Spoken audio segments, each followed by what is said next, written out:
लस्सी से जब बच्चियों के बाल धोए जाते थे तो यकीन करें बच्ची का कद 5 फुट और बाल 5.5 फुट। इस सफेद चीजों में झाग आ गई, जिन जिनों में झाग बनती है। पेस्ट सफेद है, मुंह में करें तो झाग बन रही है, शैम्पू लगा रहे हैं झाग बन रही है, साबुन लगा रहे हैं झाग बन रही है, चीनी आ रही है पॉइजन है। उसके बाद आपका चावल इस वक्त जो आ चुका है उसके अंदर आर्सेनिक बहुत है। शैम्पू से नहाना शुरू किया, झाग आई। सफेद चीजें, इधर से जो सफेद चीजों की तरफ जी, इस सफेद चीजों में झाग आ गई, जिन जिनों में झाग बनती है। पेस्ट सफेद है, मुंह में करें तो झाग बन रही है, शैम्पू लगा रहे हैं झाग बन रही है, साबुन लगा रहे हैं झाग बन रही है। जिन जिन चीजों में सफेद में चीनी आ रही है पॉइजन है, ठीक है। उसके बाद आपका चावल इस वक्त जो आ चुका है उसके अंदर आर्सेनिक बहुत है और वो हम पेट समेत खाई जा रहे हैं। उबाल के कब खाते हैं, कितनी के दफा हम उबाल के पकाते हैं, पेट समेत पका रहे हैं। सो जितनी चीजें आप और गौर कर, जो चीजें झाग पैदा करती हैं, सही साबुन लगाएं झाग बन रही, तो इसके अंदर क्या चीज है, वही जो साबुन के अंदर है, वही शैम्पू के अंदर है, वही आपकी टूथपेस्ट के अंदर है। तो डॉक्टर साहब इसका अल्टरनेट क्या है? मतलब शैम्पू की जगह चले साबुन इस्तेमाल हो गया, साबुन की जगह शैम्पू हो गया, नेचुरल क्या करेंगे? हमारे बड़े कैसे नहाते थे? वो तो दही और लस्सी का इस्तेमाल करते थे। तो फिर करें हम क्यों, उससे क्यों वावजन है? लस्सी से जब बच्चियों के बाल धोए जाते थे तो यकीन करें बच्ची का कद 5 फुट और बाल 5.5 फुट ऐसे ही है। और वो नीचे से जाके गने और नीचे से और कटवाने को बहुत बड़ा आज भी गुनाह है, इसमें कोई शक नहीं या गलत है, बट वो नीचे से जाके उसको ट्रिमिंग कराते थे कि वो जमीन पे टच करते हैं, जमीन पे ऐसे फोल्ड होना शुरू हो गए थे, इतने लंबे बाल होते थे, गिरते नहीं थे। तो इसका मतलब है जब से शैम्पू आया, जब से साबुन आया जी, और उसमें झाग ज्यादा शुरू हो गई, डिटर्जेंट चीजें उसके अंदर डली, केमिकल ऐसे आए और उसके बाद क्या हालात हुए हम देख लें, गंजापन आ गया। अच्छा, फिर उस गंजापन में एक और चीज भी आई, वो ये हुई कि हमारे इस वक्त लड़कों को, औरतों को बड़ा हो गया यार, जो अल्लाह ने आपको कुदरती कलर दिया है उस पे नहीं करते हैं। हाँ। वो ये कि नहीं जी मैंने ये इस शादी में इस तरह का सूट पहनना है, इसके साथ मेरे ड्राई कर दे, बाल इस तरह के होने चाहिए। अच्छा, हेयर ड्रायर ने भी बड़ा पंगा किया। अच्छा, उसके बाद हमने बालों को खुश्क रखना शुरू कर दिया, यानी हम तेल लगा के जाते थे स्कूल लाइफ में तो कहते थे बहुत अच्छा है, मास्टर चेक करते थे और डंडे भी मारते थे जो नहीं लगा के आया। अब जो लगा के जाता है उसको कहते हैं ये पेंडू है। तो मैं अपने बच्चों को कहता हूँ यार what do you mean by पेंडू? आपका पेंड नहीं है, आप पेंड जाते हो ना, तो क्या इशू है इसमें? तो पेंडू कहना, मैं कहा पेंडू वाले हमें जाए तो वो कहते हैं ना लोहरिये आए, तो हम लोहरिये पे फख्र महसूस करते हैं, तो लोहर में को पेंडू को तो फख्र महसूस होना चाहिए ना यार, इसमें क्या इशू है? सो इसलिए हमें अपने बच्चों को ये समझाना है, उनको सरों में तेल लगाना है।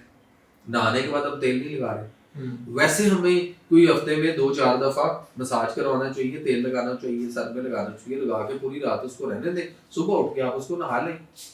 नहाने के बाद फिर मैं अगर पूरी रात तेल लगा के सोया हूँ तो अगले दिन सुबह उठ के अगर मैं नहाया हूँ तो नहाने के बाद मैंने फिर तेल जरूर लगाना है। मैंने कोई मतलब 20-25 ड्रॉप या हाफ का टी-स्पून मैंने लगा के, मैंने तेल गिले बालों में अच्छी तरह लगा के, उसके बाद फिर मैं तौलिया नहीं करता, फिर मैं ब्रश के साथ उसको सीधा किया, फर्स्ट क्लास हो गई। वो मेरे सारे नेचुरल अभी तक कोई कलर नहीं लगाया मैंने कभी। अच्छा, एक और चीज है कि जब थोड़ा सा हमने लोगों ने, लड़कों ने एक दूसरे को देखा था कि कलर लगाना शुरू किया, किसी के 2-4 बाल सफेद हो गए, उसने कहा इधर थोड़ा सा कलर लगा दो, वो थोड़ा सा लगाया, ऐसा सारे सफेद हो गए और सारे वो सफेद में चले गए। अच्छा, वो केमिकल भी आपको गंजापन कर रहा है। सही, वो केमिकल भी आपको गंजापन कर रहा है। दूसरा, जिस जमीन आप राई है, मैं भी राई हूँ, आप राई लिखते हैं, मैं भी लिखता हूँ, फर्क इतना ही। सो ये देखें कि जिस जमीन को पानी ना लगे, जिस क्यारी को पानी ना लगे, जिस पौधे को पानी ना लगे, जिस गमले में पानी ना दिया जाए, पौधे का क्या होगा? बंजर हो जाएगी जमीन और कुछ भी उस पे फसल। हम अपने इन लाखों पौधों का क्या कर रहे हैं? ये पूरी नर्सरी है, इसका क्या कर रहे हैं? कुछ भी नहीं कर रहे। कुछ भी नहीं। तेल कब लगाया पता ही नहीं, तेल कौन लगाता है जी? तो फिर किधर लगाते हैं? हम ही लगाना। उस तेल में, सरसों के तेल में खाना पकाना बहुत अच्छा था, हमने वो छोड़ दिया, नहीं जी इसमें स्मेल आती है। अच्छा, जितने सरसों के तेल में खाना पकाना की बात करें और वो आगे से मुंह बनाते हैं, उनसे पूछ लें अचार खाते हैं जी, बड़े मजे से ऐसे। तो फिर उनसे पूछेंगे वो अचार किस में? उसी सरसों के तेल में। सो हमें इस पॉइंट में से भी देखना है कि हम कहाँ पे क्या कर रहे हैं, गलती क्या है। तमाम कुकिंग ऑयल जितने हैं सारे के सारे मुजरे से हैं, पॉइजन हैं, लेकिन हम उसमें लगे हुए हैं। वो किसी ने पहले वो वनस्पति घी आए थे, वो जहर साबित हुआ तो कंपनियों ने, शिकारियों ने जाल बदल लिया, वो कुकिंग ऑयल लिया है। सारे के सारे सीड ऑयल है, कोई वेजिटेबल ऑयल है ही नहीं। आपको सिर्फ सरसों के तेल में खाना बनाना है, जैतून का तेल इस्तेमाल कर सकते हैं, उसके बाद वो जो गरी का तेल है, और उसके बाद आपके पास देसी घी और मक्खन है। इसके अलावा बाकी जो भी है हम अपनी जिंदगी दांव पे लगाए हुए हैं, उनको छोड़ दीजिए। उनके अंदर बहुत कुछ और बीमारियां डॉक्टर साहब पेशेंट ठीक कौन होना चाहते हैं? टाइम शॉर्ट है, बस जाते जाते वो कोई रेमेडी बालों को वापस अगर लाना हो तो इज इट पॉसिबल? 100%। इसलिए कि उसके लिए प्याज का पानी, प्याज भी किस तरह का होना चाहिए, कौन सा वाला होना चाहिए, सफेद होना चाहिए, उसकी जो वो पंजाबी में जिसको हम भूखे कहते हैं वो कैसे हो, उसके ऊपर बीज उसका किस कलर का आने वाला हो, फिर वो कैसे निकालना है, वो लेना है, उसका तेल कैसे बनाना है। अच्छा ये कौन जानेगा, कौन बनाएगा? जो तबीब मुआलिज है उसका, जो माहिर है उस चीज का जी, जो उस चीज को समझता है वो करेगा ना। कभी बाल नाई के बजाय मोची के पास कटवाने गए हो? कभी भी नहीं गए। लेकिन हम घर बैठकर खुद से अपने आप को कैसे, भाई अगर आप अपने को खुद से ठीक करना चाहते हो तो अपने आप को भेजो किसी कृषि यूनिवर्सिटी में, बच्चे को कराओ ना एफएससी, तो डॉक्टर बनाने के बजाय कृषि यूनिवर्सिटी में भेजो, वो डॉक्टर ऑफ ईस्टर्न मेडिसिन की वहां से हर्बल की डिग्री लेकर निकले, फिर वो इस काबिल हो कि मुझे प्याज कौन सा लेना है, उसको किस ऑयल में किस तरीके से कितने प्रोसेस पे रख के कितने लेवल तक जलाना है, मैं ज्यादा जला लूंगा या कम जला लूंगा, ये वो समझता है, आप थोड़ी समझेंगे, या ये जो लोग सुन रहे हैं ये थोड़ी समझेंगे। तो सो आप मिलिए किसी उस मौलिज माहिर तबीब से। हाजिक तबीब, हाजिक तबीब का लफ्ज हम इसलिए यूज करते हैं, हाजिक तबीब वो होता है जो रिसर्च करता हो, जो दवाई बनाना भी जानता हो, जड़ी बूटियों को भी समझता हो, उनके मिजाजों को भी समझता हो, खुराक को भी समझता हो, परहेज को भी समझता हो, और तशखीस करना जानता हो, और बॉडी का टेम्परामेंट और मिजाज को भी समझता हो, किस लेवल पे कहाँ है, इसको मजीद ऊपर जाके रिवर्स मारना है या यहाँ से रिवर्स लगेगा, क्या होगा, तो सारी चीजों को जो समझता हो वो एक साइंटिस्ट किस्म का, उसको कहते हैं हाजिक तबीब। और जो बादशाहों के आप पुराने जरा उठा के देखें, फारस के बादशाह ने जो नबी पाक सल्लल्लाहु अलैहि वसल्लम की बारगाह में जो तबीब भेजा था ना, वो फारस के बादशाह का हाजिक तबीब था। तो ये हाजिक की डेफिनेशन। सो हमें कोई भी काम करना है ना, वो हम उसके लिए कुछ ढूंढते हैं, कोई चीज खराब हो जाए, मोबाइल खराब हो जाए तो हम अच्छा मैकेनिक ढूंढते हैं, लेकिन अपने आप को घर बैठे ढूंढते हैं, कोई रेमेडी मिल जाए और वो खुद अच्छा हमें बता दें जी कैसे करना है, तो भाई आपको चले रेमेडी भी बता दी, आपको ये पता है कि जो चीज आपने खरीदी है वो सही है कि नहीं, एक्सपायर हो चुकी हुई है, कैसी है, या 1 नंबर है या 10-10 नंबर की चीजें मार्केट में। सो उस पॉइंट ऑफ व्यू से वो तेल, वो चीज कोई तबीब, माहिर हाजिर तबीब बनाएगा, या नेचुरोपैथिक डॉक्टर या जो भी डिग्री है उसके पास होगी, वो करेगा जो क्वालिफाइड तबीब हो। सही। तो सो उस पॉइंट ऑफ व्यू से आप उस तबीब से मिलें या उससे राब्ता करें, वो आपको करके बना के वो देगा। हम घर में जो चीज मेरे इख्तियार में नहीं है मैं कैसे बना सकता हूँ, आपके जो चीज इख्तियार में है वो बनाएंगे, और जो चीज आपके इख्तियार में नहीं है आप नहीं बना सकते। तो उस पॉइंट से हमें उससे रेलेवेंट जो बंदा होगा उसको देखना पड़ेगा। लेकिन ये कंफर्म है कि प्याज हो, कलवंजी हो और कई सारी चीजें हैं, बट वो रेमेडी डिपेंड ऑन, हर एक की रेमेडी डिफरेंट होगी।